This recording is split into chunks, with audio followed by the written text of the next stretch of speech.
Hey everyone, welcome to the Better Love podcast. I am here live in Toronto at Hotel X with Brenda Clooney. She is a divorce and separation expert and coach that helps women, have a breakthrough after divorce or considering divorce. What exactly do you do? Well, thank you so much, Carmelia, for having me on your podcast. Of course. It's a pleasure being here with you. Of course. And yes, I help women transform their lives after separation and divorce, and also even guide them through the process of deciding whether separation is the right path for them. It is one of the most difficult transitions that anyone has to go through when an end of a very significant chapter happens in one's life. Our life gets shaken, and the ground that we stand on definitely doesn't feel very stable, and there's a lot of question marks on what to do, how to do it, especially if there are kids involved. And the way that I'm able to help people go through this transition is to, one, let them know that they are in control of their life. They are in control of the decisions that they make moving forward. And if they make the decision that this is the right thing for them, I guide them to be able to take ownership of their lives, to end a chapter with grace and respect and love for their ex-partner, regardless of the reasons why the marriage ended. It is really irrelevant why it ended. What matters is how can you move forward? How can you move on with love and grace and create a new relationship with your ex-partner so that you can co-create a new parenting relationship, which builds a new foundation for the children who you will be in a partnership with your ex for the rest of your life. And I often remind my clients how important it is to build a strong foundation of your new relationship with your ex, because next to your kids is the second most important relationship you'll ever have. You get to co-parent with that person for the rest of your life. And the way to do it is by taking ownership of how you showed up or didn't show up to the relationship. Learn the lessons that this relationship brought as you start a new chapter, and take ownership of your life. I love that. What resonated with me is you said co-parent and co-create. So this is really about not just existing, but I hear it's more thriving, right? Being happy, coming to an agreement. Now, a lot of women who are going through separation or going through divorce, they feel a loss of control. They feel out of control. So what is a way that you share or teach women that they're in control? Because most times they feel at a loss, especially when it comes to their partner. Because the one thing I know is you can't control someone else's behavior. So how do we manage that? You're exactly right. We are never in control of how somebody is going to show up, what they're going to say, how they're going to act. But we are definitely in control of how we respond, not react.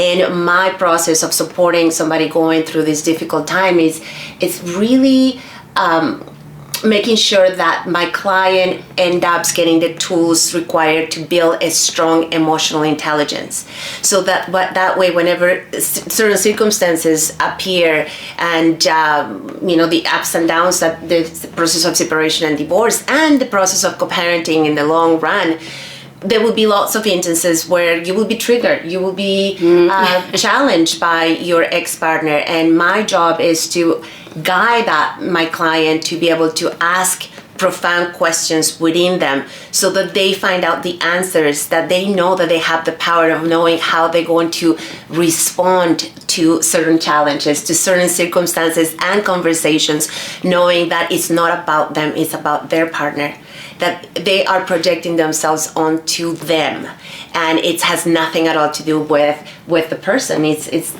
the journey of your ex going through whatever process he needs or she needs to go through, and I guide and I teach my clients different strategies and different ways to be able to let go of limiting beliefs that may have been stopping them from living their lives to their fullest. And through my practice and my certification as a life coach and a master NLP practitioner, I'm able to provide different tools to be able to rewire the way that they think and letting go of limiting beliefs that may not be serving them anymore. You talk about accountability. Why is accountability important, and what is something that a woman can take accountability for? I think it's very important for us to really take ownership on the role that we play in the spice of the relationship, and really take a very, if you will, difficult, but take a journey or go through a journey of the process of saying, well, how did I not show up, or how did I show up? What can I learn about myself from the mistakes that I have made, or the role that I played in this relationship, and not necessarily blame your partner. Again, regardless of the reasons of the separation, it always takes two to tango.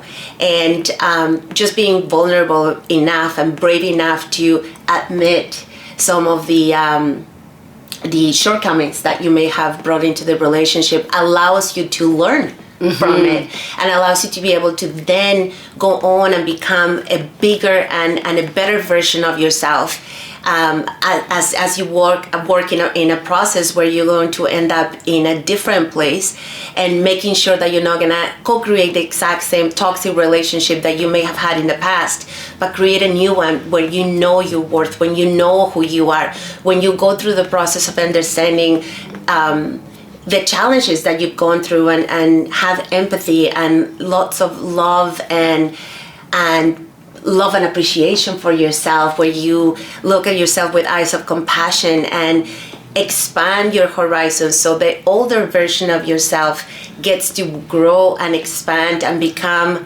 the person that you're meant to be, with the beautiful relationship that you're meant to have. How do you deal with women who are coming to you with, toxic partners, or, the buzzword narcissistic partners that they feel are just too challenging or too difficult?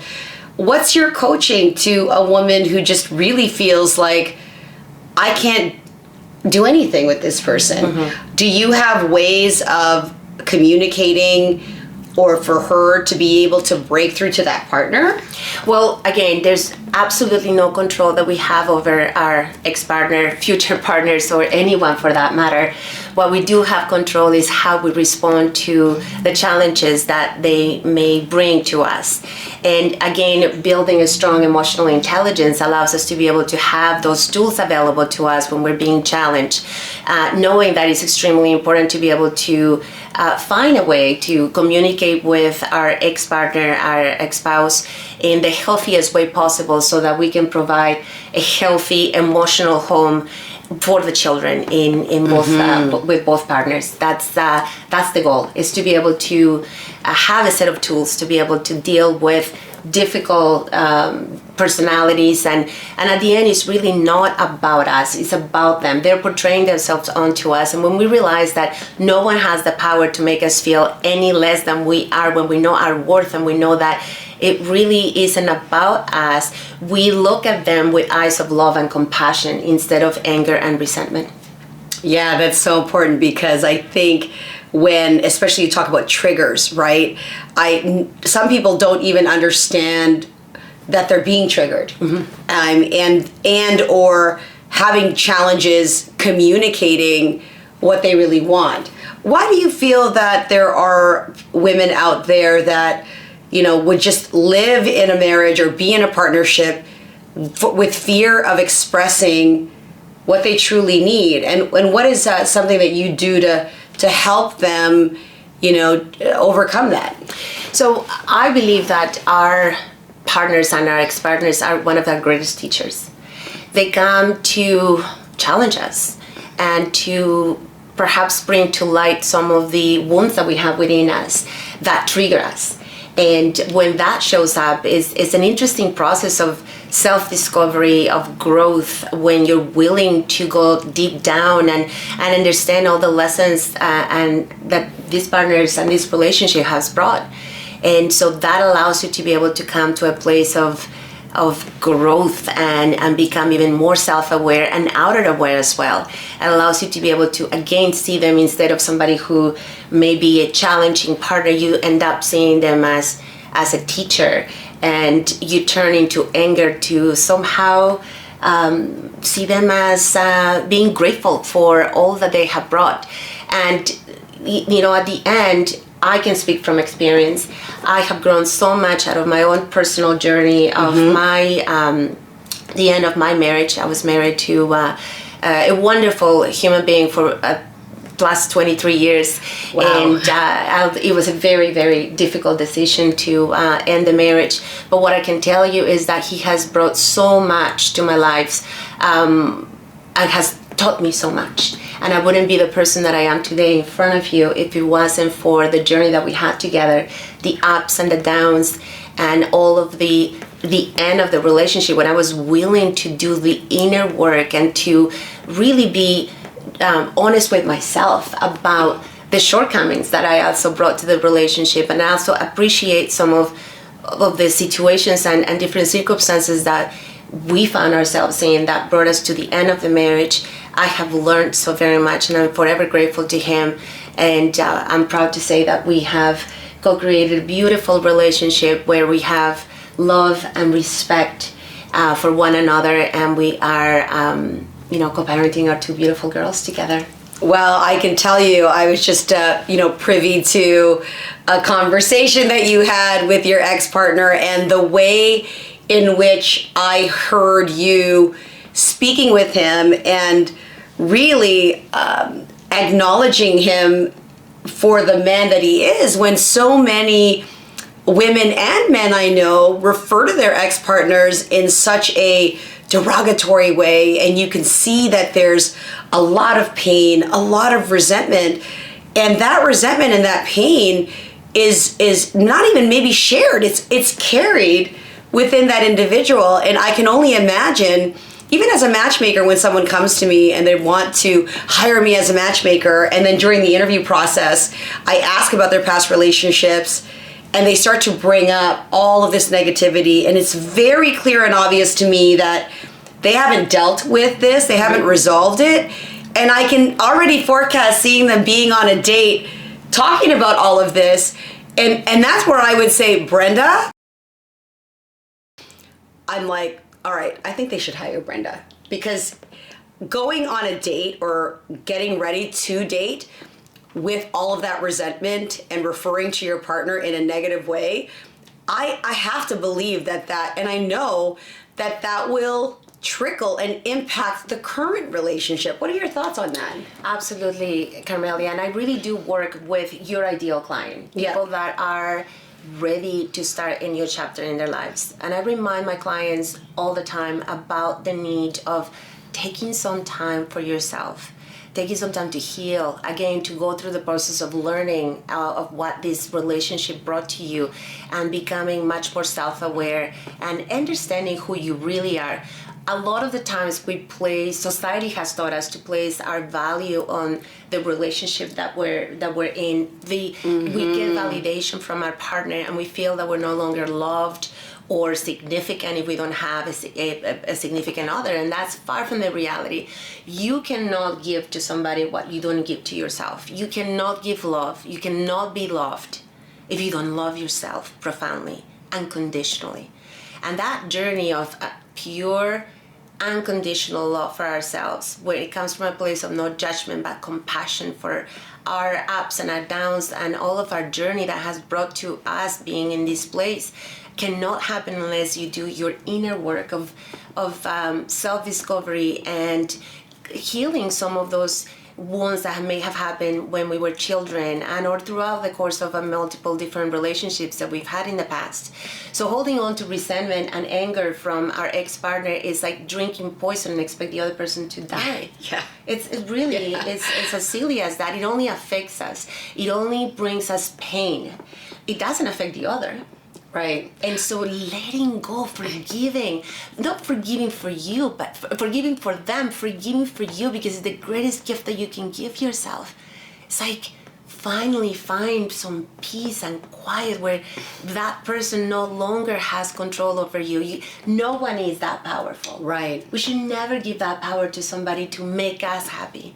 I'm happy, and therefore I'm going to be happier with you as my next partner, as someone who's going to make me and support me to become a better version of myself. But I'm already happy, and I can then allow happiness to come to me because I already give that to myself. I can allow love to come because I already love myself. But we can't expect, it's a completely unrealistic expectation that we have of somebody is going to make us complete or somebody's going to make us happy. When I meet someone, then I'm going to be happy. That couldn't be farther from the truth. We need to find the journey of making us whole and happy, and know that we are worthy of pure unconditional love that comes only from within.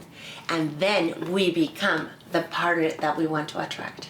I could not have said that better, and I really resonate with that when people come to me looking for characteristics and traits that they lack, in the hopes that this partner is going to fulfill them, make them whole. I'm empty. I need a partner who's outgoing because I'm shy. I want a partner that, is well-traveled or has lots of money or this or that, because they're coming from a place like, I don't have that, therefore I need this. And if people are seeking a relationship for that reason, then what happens when that person is gone, right? Yeah, you gave the entire power away. So here are the keys to my happiness. You are the owner of my happiness. As long as you stay with me and you fulfill my expectations, then I'm happy. Right. And then the second they leave, no longer your happiness has gone through the door. Right. And that is just not realistic to give that somebody that much power. The power lays within you, and it's extremely important to realize that. And we sometimes just jump into a relationship because we come from a place of lack instead of abundance. Yes. When we have abundance within ourselves, within our hearts, and when we know what we're worth, we end up attracting that. We attract abundance. And I'm not talking financial abundance. I'm talking inner abundance, a place of happiness and peace and joy and forgiveness and compassion for ourselves, and therefore to our ex-partners. People have come to our lives to make us be who we are, who have played a very important role in shaping us. And again, some of our greatest teachers are people that have come to our lives. And one of the biggest things that I also remind my clients is to not look at divorce or separation as a failure. It is simply an end of a chapter that needed to end for whatever reason. We may not know the reasons right away. They will come later on as we go through, again, the journey of self-discovery. It is not any way at all a sense of failure. And society has made us believe that anyone who is not supposed to last the rest of their lives with the one partner has failed in any way, shape, or form. I often like to refer to Bill Gates and Melinda Gates, two powerful people who we see in so many ways as extremely successful. And unfortunately, their long-term marriage ended before they had anticipated. And in no way do we as a society see them as failures. Yeah, I think that was a big shock to a lot of people. And in fact, I was asked to comment on that in, I think it was USA Today or the New York Times, where they called me and said, what do you think? Like, are all relationships doomed? Bill and Melinda Gates, they got divorced, but guess what? They're human beings. You take away that they have power or money or whatnot. They both agreed at that crossroad in their lives that they were better off on their own, or that the partnership or the marriage no longer served They were not in alignment. Yeah, they were not in anymore. alignment, whatever Exactly. that was. And rather than seeing that as a failure, I think there's an incredible amount of courage and bravery and strength to be able to acknowledge that as much as we wanted this to work and we gave it the best, what's really best for us both as individuals or whatever, when the relationship no longer serves the needs, the health, the happiness, it's better to part ways. That's what the like, if you no longer agree, you agree to disagree, right? Irreconcilable differences. So I love the fact that you're shifting the perspective and that narrative. Rather than saying failure, you're being responsible. You're being accountable, particularly when there are children involved, because if you want to have an example for your children or create an environment, a loving environment for your children, they don't want to see parents that are bickering, that are roommates, that are not showing signs of affection, of what your traditional loving relationship looks like. And so, Brenda, for those who like are appreciating this content, that would like to work with you, that are struggling with maybe their own process of having more confidence and more power in their, separation and divorce, how do they reach you? So thank you for sharing that, Carmelia. I just want to add what you just said about having the courage. I think it's extremely difficult to come to the conclusion that a marriage or a long-term relationship has ended. We, of course, enter into a relationship hoping that it will be forever after, as we've been told by Cinderella and the prince, that we'll be forever happy. And the reality is that we may enter into a relationship in a state in our lives where we were in complete alignment, and then as life went on, that alignment wasn't longer there. And you mentioned something about having the courage and being brave enough to be able to speak up, say something. Yeah, and especially when children are involved, we are the ones teaching them the definition of love. And so what do we want them to learn? What kind of relationship we want our children to have in the future? And I hope and pray that my two beautiful girls will end up in a beautiful, long-lasting marriage. And at the end, if for some unfortunate reason they are not in alignment anymore with their partner, I hope that they have the strength and be honest with themselves, be honest with their partner, to be able to leave a marriage or a relationship that doesn't serve them anymore, and also be able to co-create a loving relationship with their ex-partner, with the parent of their children, as I have been able to. And as I've said before, I am very proud to say that I love and respect my ex-husband, the father of my children, tremendously. He is one of the most important relationships that I will ever have, and I nourish it and I work at it just like any other relationships. Right. Like as friends, as family members, you have to work at the relationship, and it's not any different with an ex-partner when you're able to come from a place of love and grace and compassion and love. And yes, thank you, Carmelia. You can reach me at brendaclooney.com, and all of the links to be able to get in touch with me are available through my website. And I'll be happy to walk you through such a difficult process. And no one really teaches us how to navigate such a difficult situation. Is probably one of the most challenging circumstances that I found myself in. And I was very passionate to be able to help and serve others, guide them through such a dark tunnel. But I can tell you that there is a light at the end of the tunnel, and you can be in control of your narrative and how you end up on the other side of that tunnel. Well, thank you, Brenda. I will post all the links here in this podcast. If you enjoyed it, please like, please subscribe. And if you are someone that needs Brenda's help and support, definitely go to brendaclooney.com, and we will see you next week. Bye for now. Thank you.